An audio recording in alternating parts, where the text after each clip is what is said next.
to what happened on October the 7th? Oh, it was terrible, of course. I mean, we kind of get our news kind of also secondhand because, you know, my wife's family, they live in Gaza. They have cousins and uncles there, and their house also was bombed. We haven't been able to communicate with them for the past 3 days. Communication are lost.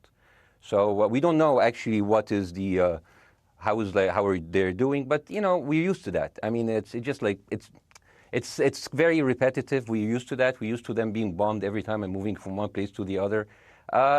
You know, it's just like those Palestinians, they're very dramatic. Israel killing us.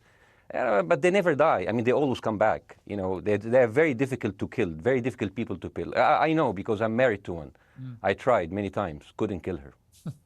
I mean, there's a dark humor there, and I understand why. Because no, it's not dark humor. I try to get to her every time, but she uses our kids as human shields. I can never take her out.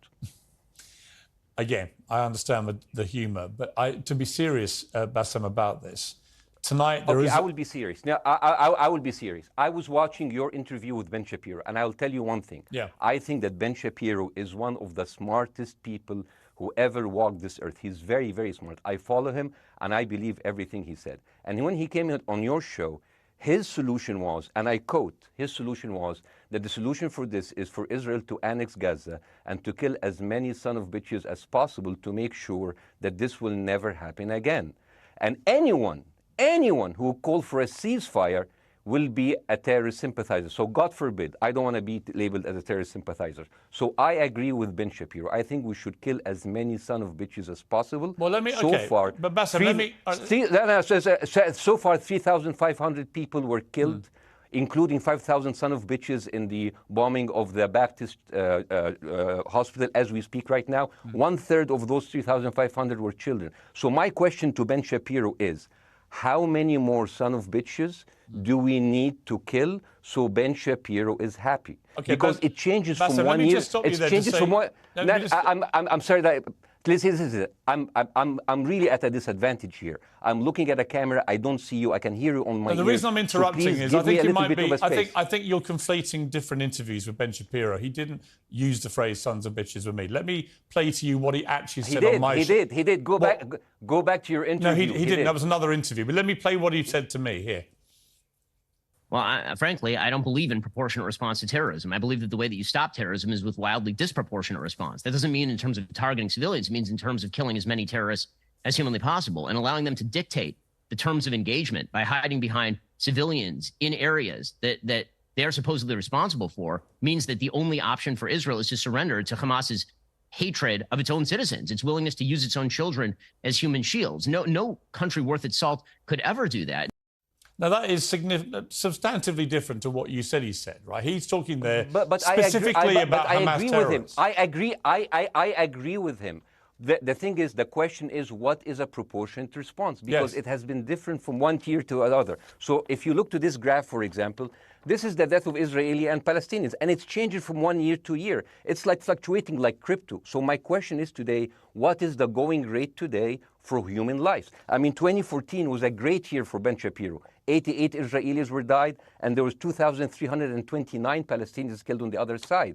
That is one Israeli for 27 Palestinians. That is a very good exchange rate. What I'm saying is, what is the exchange rate for today? You guys will be happy. That's my question. Well, it's not me, guys. I'm not on either side. No, not you. Like when I say you guys, I say like the people on the other side of that. I know that you don't think like that, Piers. You're one of the good guys. But let me tell you something. I mean, the reason that I'm using this is that, I mean, I can't remember what happened in 2014, and there was no music festival, but there must be something. I mean, they must do something. It is their fault. It has to be something. I mean, 2018, 300 Palestinians died. Who's counting, you know? So the thing is, what my question is, let's find what is the exchange rate for human life today so we expect the future death of Palestinians and will be happy to it. My response to that would be this, Bassem. I've thought carefully about this because I think it's very tricky for people like me to immerse ourselves into a conflict where we're not directly involved. And I thought carefully about what I feel about this. I feel that the scale of what Hamas did on October the 7th supersedes anything else I've seen in this conflict, really ever. the savagery, the butchery, the slaughter of 1,300 people, the shooting of babies, the 100%. kidnapping of grandmothers, and so on. So if we can agree on that, which I think is inarguable, then the question then becomes, again, about proportion. I don't disagree that there's been a lot of bad stuff on both sides going back historically for decades. But if we agree that this was on a different level altogether, quite deliberately by Hamas, designed to provoke... No, here's my question. Let me ask you a question. And the question, because you raised it earlier about proportion. I honestly don't know what the proportionate response is. I honestly don't. I don't. I've been watching the airstrikes this week thinking... So what's your question? Well, I would ask you, if you were Israel, what would you... If I was Israel? If you were Israel and that had happened to you, what would you think would be the appropriate way for the country to respond? I would do exactly like Israel did, kill as many people as possible, since the world is letting me do it. I mean, I can do it because I can, you know. But the thing is, you know what? I agree with you. And you know what? I'm going to be even ahead of you, because I see the question coming. Do you condemn Hamas for the atrocities? Yes, I condemn Hamas. I condemn Hamas. Hamas is the source of all evil. They're a reason for everything. And you know what? Let's, for a minute, imagine a world without Hamas. Right. What will this word look like? Let's give this word a name, and let's name this word the West Bank. Hamas has absolutely no control in the West Bank, and since the beginning of this year, only through August, 37 Palestinian kids were killed. No music festival, no paragliding, no Hamas. Since the occupation of the West Bank, 7,000 Palestinians were killed. No music festival, no paragliding, no Hamas. I can go on and on and on and on. No, but you don't need to, because in a way you're preaching to the choir. I've followed this crisis. Oh no, you're not preaching. So the thing is, like, in the sense that I know that what you're saying has validity. Of course, Piers. By the way, Piers. I am at a disadvantage here. I can hear you. I cannot see you. I am in a claustrophobic room, and so please cut me some slack and don't interrupt me and interrupt my points. Sure. So, because this has to be fair. Understand. Because if you want to only hear your opinion, I can just condemn Hamas and go home. I can do that. So, do you want to do that, or do you have a much more nuanced conversation? No, I absolutely want to have a nuanced conversation. I wasn't aware I was interrupting you. I thought I was letting you speak. Amazing. So let's. I mean, I would say I really applaud Israel for doing one thing that no military force in the world does. Because I heard Ben Shapiro and I heard Ron DeSantis, and they said Israel is the only military force in the world that warns civilians before bombing them. I mean, how fucking cute. That is so nice of them. Because with this logic, if Russian troops started warning Ukrainians before bombing their houses, we're cool with Putin, right? I mean, okay, Habibi, you have warned them, go invade. It's fine. You have done your job. I mean, the thing is, and I understand, and I also heard Ben Shapiro talking about Human Shield. So you remember my wife's family, they live in Gaza. So I asked them, I told them, when Israel give you the nice warning, the cute warning, does Hamas force you to stay in your home so you can be bombed and use as Human Shield? You know what, Hassan here, my wife's cousin, he's a loser, you know. He told me, you know, when I asked him, does that happen? He told me, no. The lying son of a bitch lied to me. I told him, you don't understand. Ben Shapiro and Ron DeSantis keep saying that Israel warned you and Hamas asked you to stay put. So I told you, he's a loser. He never kept a job. He even failed in all of the interviews to become like a Human Shield. I would believe Ben Shapiro. Let me ask you this, Bassa. So let's go with that. No. Let me ask you this. At some point, I must be able to ask you questions. It's not a monologue for you, Bassa. If we agree that for the 14,000 casualties, I mean, who's counting, are Human Shield, does that mean that every single one of those civilians was standing, obscuring a military target behind them? Because that's a lot of weapons. I mean, Hamas is packing. No, of course it doesn't.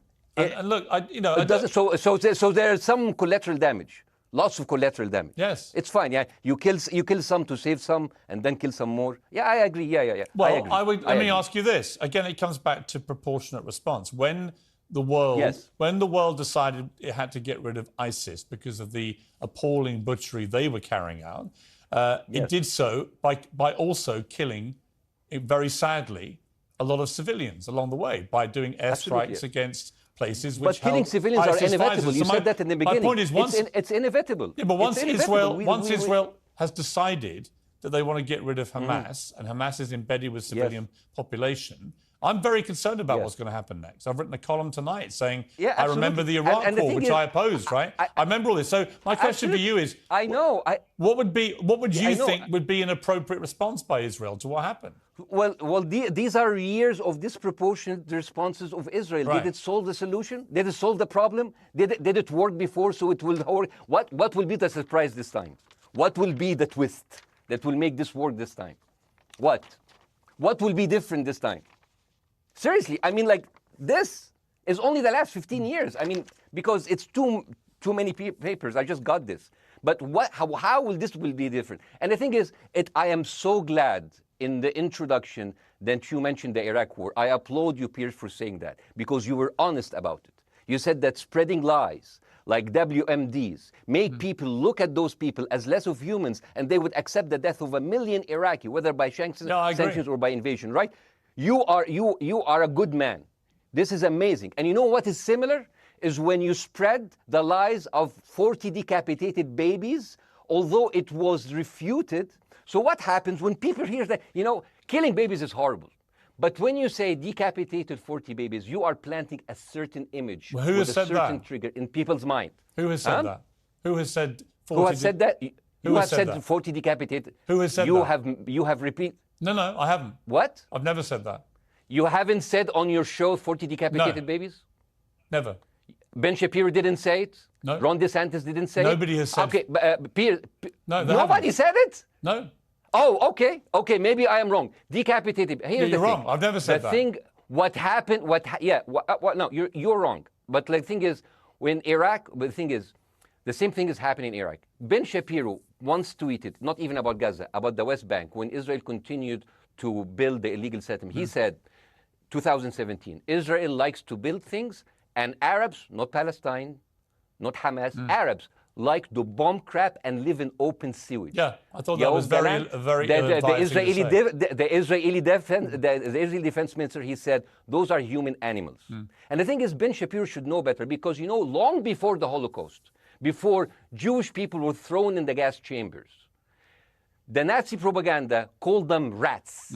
Now, as a human being, I will never accept that another human being being thrown into a gas chamber. But a rat, kill 10, kill 1,000, 3,500. They are son of a bitch. They are human animals who live in open sewage and decapitate babies. And because of that propaganda, Mr. Morgan, that guy in Illinois, the 71-years-old guy, he killed, stabbing the 6-year-old Palestinian kid in Illinois 26 times. And he used to play with him. They used to be friends. But he went in, marching into their apartment, stabbing his mother and killing him, shouting, all Muslims could die. Yeah. It took you 80 years to change one word from Jewish to Muslim. And then you transferred your guilt to us and took away our land. Bاسم, let me ask you a question. That deal sucks, man. Let me ask you a question. How do we get from where we are now to peace? Well, first of all, you need to change the perception. Nikki Haley, the American presidential candidate, said, we are in Israel in this because it's a fight between good and evil. Now, if you already decided someone is good, he can do no evil. And if you decided someone is evil, it's good to kill them. Killing them is good. You see, and the thing is, it is not like something new. I mean, I look at history and I see, I'm sorry to say that, but Westerners has always dealt like this with indigenous people. You first treated them like savages, Native American, First Nation, Aboriginal. They're savages. Kill all the savages. And then when they're almost extinct, you start feeling sorry for them, like animals. So maybe the solution is that we kill as many Palestinians as possible, so the few of them that remains do not bother you. And maybe Netanyahu, when he lives for another 100 years, he'll become a tree hugger. Let me just challenge you on this. And he will campaign for preserving the free Palestinian. You keep talking about Westerners like me. Okay, so let me return the favor, okay? Hamas is dedicated to the complete eradication of Jewish people. I am not the spokesman for Hamas. I'm not saying you are. Why do you keep... I'm not saying you are. I'm not their spokesman. You're talking to me. I fucking hate them. Bاسم, Fuck Hamas. Hamas. No. Are you happy? You're missing my point. You're talking in a generalized way about people in the West who always talk about Arabs as savages. I don't. No. I'm talking about America. About I actually led the campaign. I led the media campaign in this country against the Iraq War. Okay, so I don't see. I don't see people in the Middle East as savages. You are one of the good ones. But what I would say is, I'm not talking about you. You're great. No, it's not about me being amazing. great. We love you. It's about the way Hamas behaved on October the 7th was like savages, like a pack of savages. It was the worst atrocity against Jewish people since the Holocaust. There has to be, of course, there has to be a response. They should be eradicated. My question to you is, notwithstanding the history, Baasim, what is the proportionate response? But I don't know. But there's no Hamas in the West Bank, and they're still dying there. So what's your excuse? I don't have any excuse. Okay, what's your explanation? Sorry, my earpiece went down. Listen, I don't make any pretense that this hasn't been a massive problem between Palestine and Israel going back to the mid-40s. We all know this, right? Piers, listen. I'm not saying that you're making excuses, but if you are adopting a certain point of view, you have to at least defend it. I'm telling you, there is no Hamas in the West Bank. What is the excuse? Not your excuse. What is the excuse to kill those people?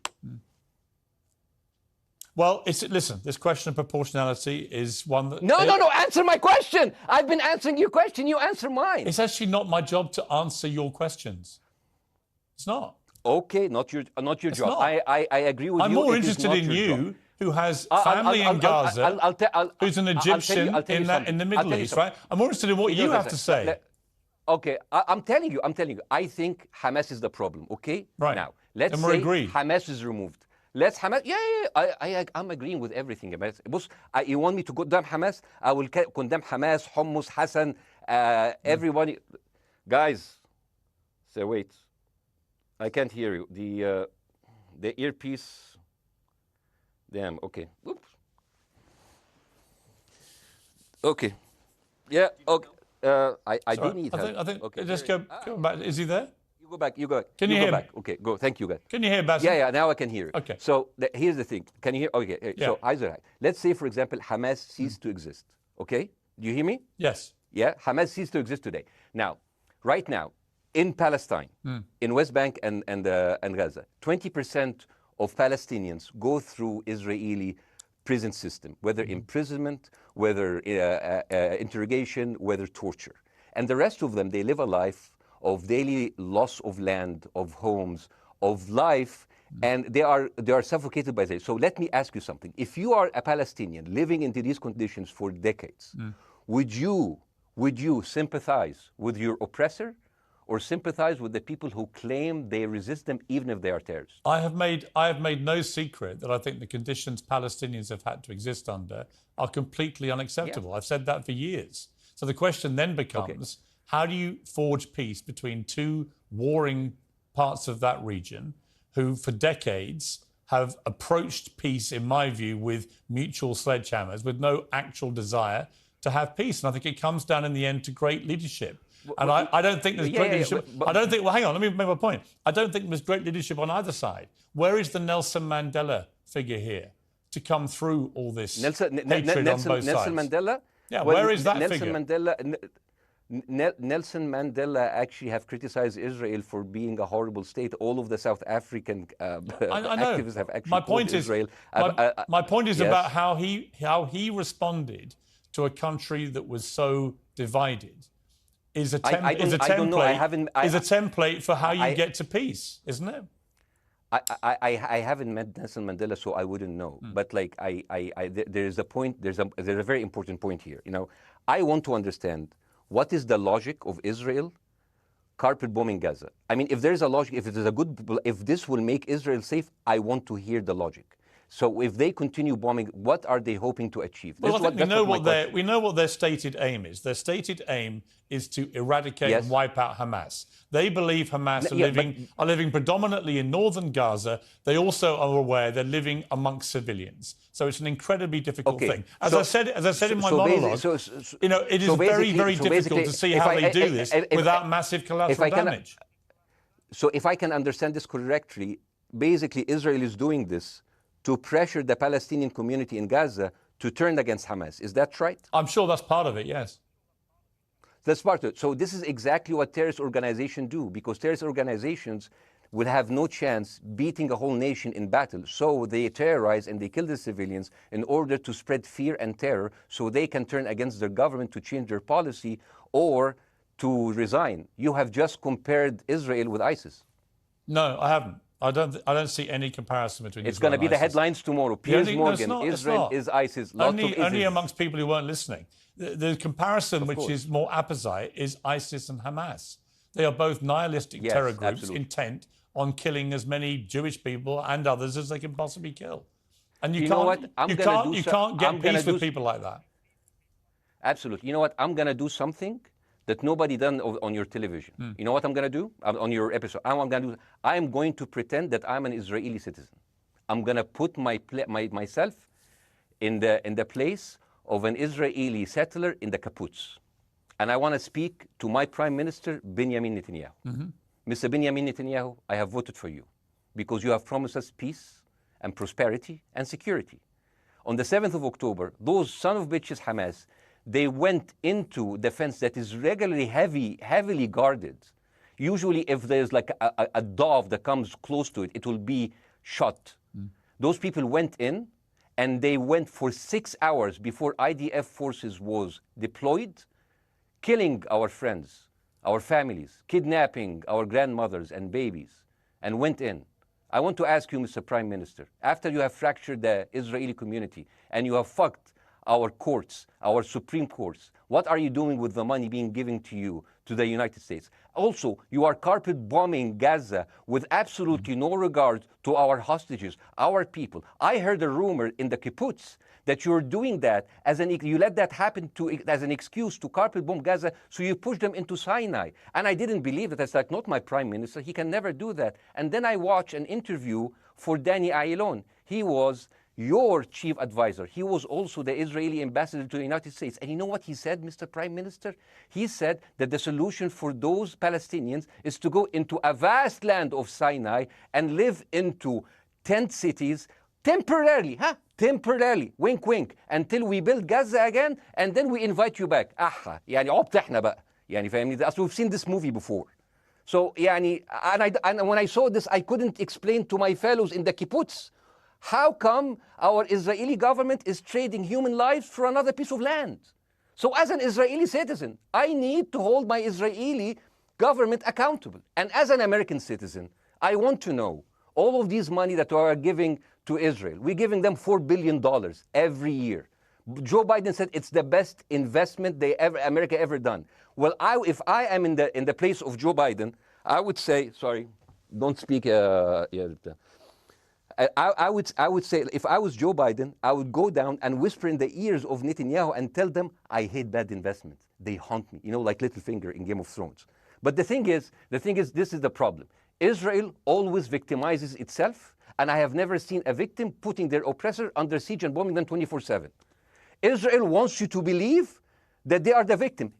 Dealing with Israel is so difficult. It's like being in a relationship with a narcissistic psychopath. He fucks you up, and then he makes you think it's your fault. All right, you Bassem. look at Israel as Superman, but they're really Homelander. Bassem. Wallahi, they are shooting Bassem, I wanna fish say in a one barrel, thing. and they are annoyed with the splashes. Bassem, I want to say two things. One, if you could just slightly mind your language. We are uncensored, but if you keep swearing, I'm very sorry. We have to apologise to viewers who may be offended by that. I apologize. But I understand passions run high, to so let's not get too bogged down about the odd swear I word. apologize to the viewers. I apologize to the viewers for my language. My second and for question is this. After the sight of dead civilians. After the break, we have the managing director of the Daily Wire, which is Ben Shapiro's company. We were going to interview him on his own, but he's happy to come on and talk with you directly if you are prepared to stay. Well, of course, I can stay, but again, I am in a disadvantage, and I would like to have my space to respond. Okay, we'll come back after the break. Because here's the thing. There's Bassem, two things we're I want going to go to a before, break. all right? When we come back from the break, it'll be you and Jeremy Boring from the Daily Wire.